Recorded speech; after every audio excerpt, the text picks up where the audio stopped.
Donald Trump और Vladimir Putin के बीच 15 अगस्त 2025 को अमेरिका के अलास्का में एक अहम बैठक होने जा रही है, जिसने पूरी दुनिया का ध्यान खींच लिया है। ये बैठक रूस और यूक्रेन के बीच 3 साल से जारी युद्ध को खत्म करने की कोशिशों का हिस्सा है।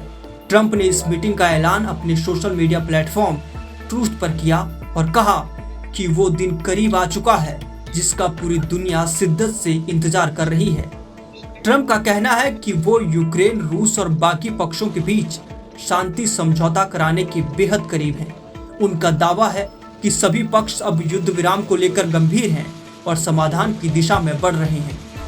हालांकि ये बातचीत पूरी तरह आसान नहीं है, क्योंकि दोनों देशों की अपनी अपनी शर्तें हैं। बड़ा सवाल यह है कि ट्रंप अगर रूस यूक्रेन जंग रुकवाने में कामयाब हो गए तो उस शांत समझौते का आधार और शर्तें क्या होंगी। दरअसल यूक्रेन और रूस के बीच विवाद का सबसे बड़ा कारण जमीन है।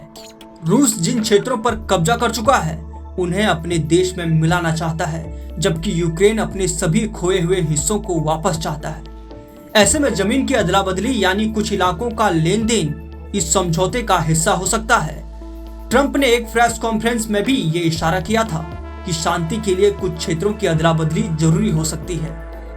ब्लूमबर्ग की रिपोर्ट के मुताबिक संभावित समझौते के तहत रूस खिर्सोन और जापोरिजिया जैसे इलाकों में सैन्य कार्रवाई रोक सकता है। इससे संकेत मिलता है कि कुछ हिस्सों पर रूस नियंत्रण बनाए रखेगा और कुछ पर यूक्रेन की संप्रभुता को फिर से स्वीकार किया जाएगा। डोनाल्ड ट्रंप, जो अब दोबारा अमेरिका के राष्ट्रपति बन चुके हैं, पहले कार्यकाल से ही पुतिन के साथ अपने संबंधों को लेकर चर्चा में रहे हैं। अब जब एक बार फिर सत्ता में हैं, तो रूस यूक्रेन युद्ध को खत्म कराने के लिए खुलकर पहल कर रहे हैं। हालांकि फरवरी 2025 में उनकी यूक्रेनी राष्ट्रपति जेलेंस्की से हुई बहस ये दिखाती है कि ये काम आसान नहीं है। यूक्रेन अमेरिकी शर्तों पर युद्ध विराम के लिए तैयार नहीं है, वहीं रूस भी बिना अपनी शर्तों के पीछे हटने को तैयार नहीं। ट्रंप पहले भी पुतिन को चेतावनी दे चुके हैं कि अगर रूस ने शांति की दिशा में कदम नहीं उठाए तो अमेरिका उसके खिलाफ और ज्यादा सख्त आर्थिक प्रतिबंध लगाएगा। इसमें रूस के निर्यात और उन देशों को भी निशाना बनाया जा सकता है जो रूस से व्यापार कर रहे हैं।